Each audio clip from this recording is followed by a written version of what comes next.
Hello friends, good morning. चलिए जानते हैं देश और दुनिया की 50 बड़ी खबरों को सिर्फ 10 मिनट में। मगर आपने अभी तक चैनल को सब्सक्राइब नहीं किए तो चैनल को सब्सक्राइब कर ले, और फेसबुक पर देख रहे हैं तो लाइक, फॉलो और ज्यादा से ज्यादा शेयर करें। तो चलिए वीडियो स्टार्ट करते हैं। छत्तीसगढ़ की राजनीति में अहम भूमिका निभाने वाले कवासी लखमा शराब घोटाले को लेकर मुश्किलों में घिरते नजर आ रहे हैं। हाल ही में प्रवर्तन निदेशालय ईडी द्वारा जुटाए गए सबूतों के आधार पर उनके खिलाफ कई अहम आरोप सामने आए हैं। ईडी ने प्रेस बयान जारी कर कहा है कि लखमा को शराब घोटाले के तहत नकदी मिली है, जो उनकी संभावित संलिप्तता को दर्शाता है। पूर्व मंत्री 3 जनवरी को ईडी के समक्ष पेश भी होंगे।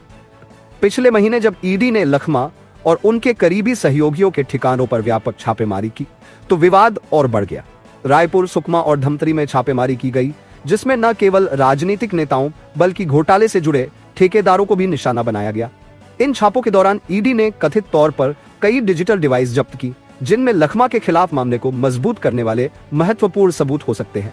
हाल ही में एक अपडेट में ईडी ने अपने आधिकारिक सोशल मीडिया प्लेटफॉर्म एक्स का उपयोग यह घोषणा करने के लिए किया कि उसने 28 दिसंबर 2024 को छत्तीसगढ़ में 7 स्थानों पर एक रणनीतिक तलाशी अभियान चलाया था। यह तलाशी धन शोधन निवारण अधिनियम PMLA 2002 के दिशा निर्देशों के तहत की गई थी। कहा जाता है कि इस अभियान से घोटाले की अवधि के दौरान लखमा द्वारा नकद लेन देन में अपराध की आय POC के उपयोग के संबंध में पर्याप्त सबूत मिले हैं। ईडी द्वारा समन जारी करने के बावजूद न तो लखमा और न ही उनके बेटे हरीश पूछताछ के लिए उपस्थित हुए, जिससे एजेंसी को दूसरा समन जारी करना पड़ा। मणिपुर के मुख्यमंत्री एन बीरेन सिंह हाल ही में राज्य में जातीय संघर्ष के लिए माफी मांगी। इस पर CPI ने जमकर निशाना साधा। उन्होंने दावा किया कि CM सिंह का माफी मांगना काफी नहीं है, उन्हें अपने पद से इस्तीफा देना चाहिए। मणिपुर के मुख्यमंत्री एन बीरेन सिंह हाल ही में राज्य में जातीय संघर्ष के लिए माफी मांगी। इस पर CPI ने जमकर निशाना साधा। उन्होंने दावा किया कि CM सिंह का माफी मांगना काफी नहीं है, उन्हें अपने पद से इस्तीफा देना चाहिए। लेफ्ट पार्टी ने कहा कि मणिपुर में चल रहे संकट ने शासन व्यवस्था के पूरी तरह से विफल होने के सच को उजागर किया है। विपक्षी दल ने कहा, राज्य सरकार कानून व्यवस्था बनाए रखने, नागरिकों की सुरक्षा करने और न्याय सुनिश्चित करने में असफल रही है, जिसके कारण व्यापक दुख और असुरक्षा का सामना करना पड़ा है। मुख्यमंत्री एन बीरेन सिंह द्वारा व्यक्त की गई माफी संकट की गंभीरता और राज्य सरकार की नाकामी को स्वीकार करना है कि वह राज्य के लोगों के मुद्दों और चुनौतियों से निपटने में पूरी तरह से विफल रही है। बिहार की राजनीति में CM नीतीश कुमार के राजनीतिक भविष्य को लेकर असमंजस की स्थिति खत्म होने का नाम नहीं ले रही है।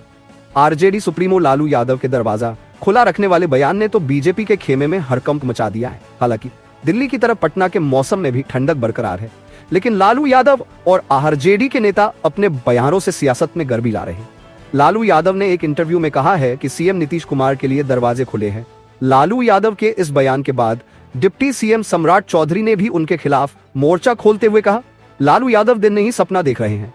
सम्राट के हमलावर होते ही तेजस्वी यादव ने मोर्चा संभाला और कहा कि मीडिया को चुप रखने के लिए लालू यादव ने यह बयान दिया था। आखिर बिहार में क्या हो रहा है? आपको बता दें कि RJD नेता तेजस्वी यादव ने हाल ही में नीतीश कुमार को लेकर दरवाजा बंद करने वाला बयान दिया था, लेकिन तेजस्वी यादव के बयान के 72 घंटे भी नहीं बीते थे कि लालू यादव का नीतीश कुमार को लेकर बयान आ गया।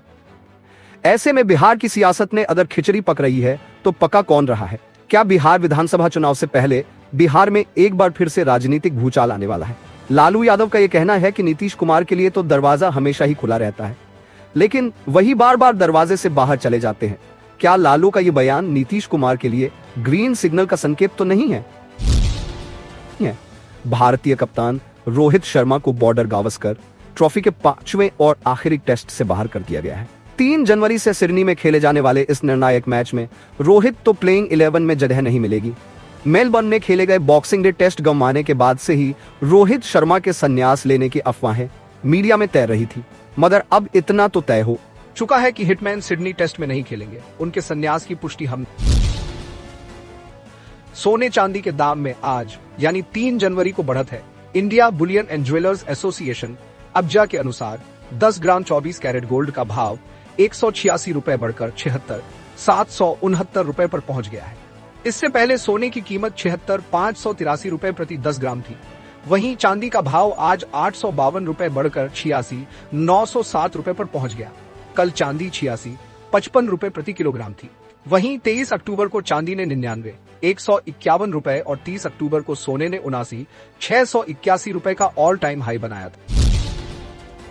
वहीं भारत की बात करें तो सरकारी तेल कंपनियों ने आज 3 जनवरी 2025 को भी सभी महानगरों में पेट्रोल और डीजल की कीमतें स्थिर ही रखी।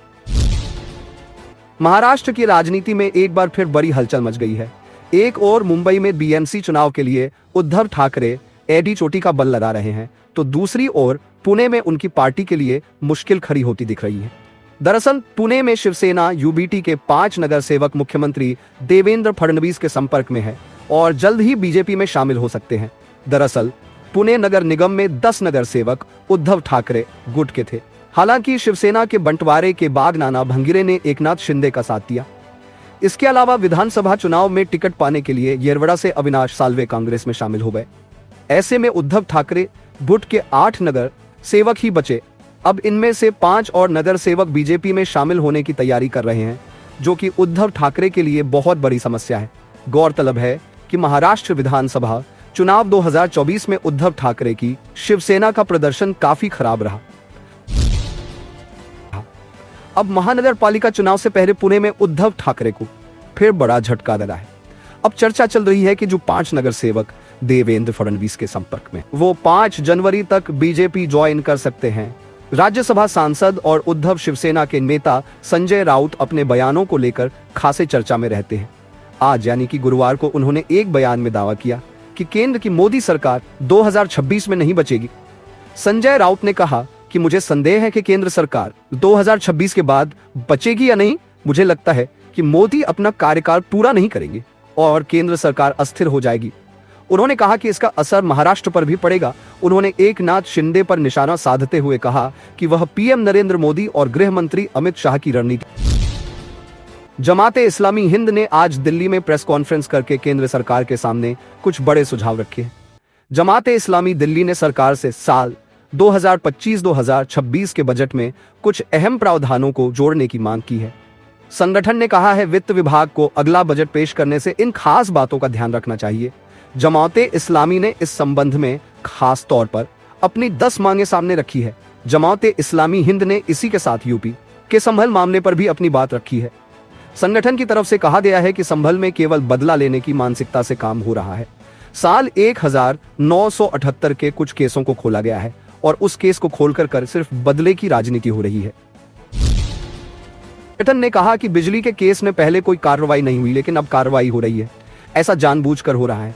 इससे पहले किशोर ने बिहार सरकार को 48 घंटे का अल्टीमेटम देते हुए उन छात्रों की मांगों पर ध्यान देने का आग्रह किया था जो परीक्षा रद्द करने और नए सिरे से आयोजित करने की मांग कर रहे हैं।